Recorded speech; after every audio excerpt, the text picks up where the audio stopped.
दिव्याला दिवा जोडत गेलं तर दिव्यांची एक सुंदर दीपमाला तयार होते. फुलाला फुलं जोडत गेलं तर फुलांची एक सुंदर फुलमाला तयार होते.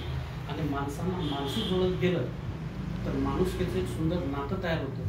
त्याचा प्रत्यय आम्हाला या ठिकाणी आलेला आहे.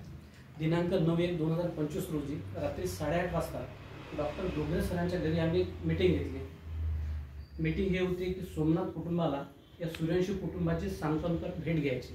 नंतर मीटिंगमध्ये आमचं असं ठरलेलं होतं की त्या कुटुंबाला आपण काहीतरी मदत करायची.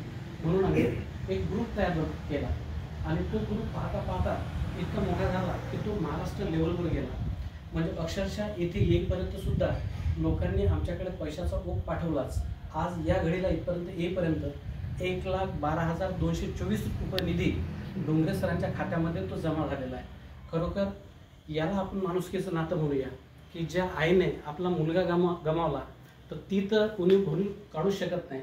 म्हणून आम्ही फक्त सांत्वनपर भेट देण्यासाठी या ठिकाणी आलो आणि त्या कुटुंबाला आधार देण्यासाठी या ठिकाणी आलो. की खरोखर जवळपास 200 लोकांनी या ग्रुपमध्ये मदत पाठवलेली आहे. आणि एक नाव मला या ठिकाणी घ्यावं वाटते की संगमनेरची एक मुलगी आहे, तिची आई अक्षरशः भांडे घासते.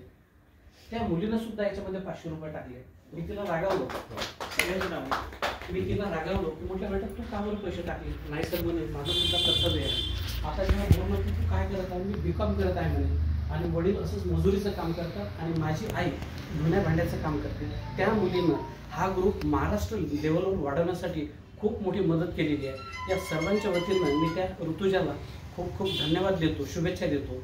त्यानंतर हा जेव्हा ग्रुप तयार झाला तर लोकांनी आम्हाला बरंचसं टोकले की कशाला तुम्ही हे करता, पुढाकार कशाला घेता, बाकी डायरेक्ट द्या. पण आम्ही जिद्दी लोक, आम्ही काय केलं, असा कोणी बोलत असेल तर त्या व्यक्तीला आम्ही बाहेर हटवलं आणि जिद्दीने एकमेकांना फोन करून की तुम्हाला पैसे द्यावाच लागतात असा आग्रह केला. आणि म्हणून तो एवढा मोठा निधी झाला. याच्यामध्ये JD झिने साहेब आहेत, त्यानंतर झिने साहेब आहेत, त्यानंतर BT इंगळे साहेब आहेत, त्यानंतर श्याम सावदेकर आहेत.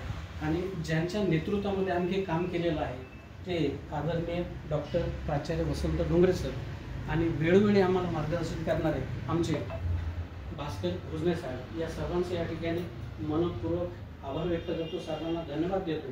हा व्हिडिओ महाराष्ट्रभरात जाईल आणि कदाचित TV मध्ये सुद्धा दिसेल.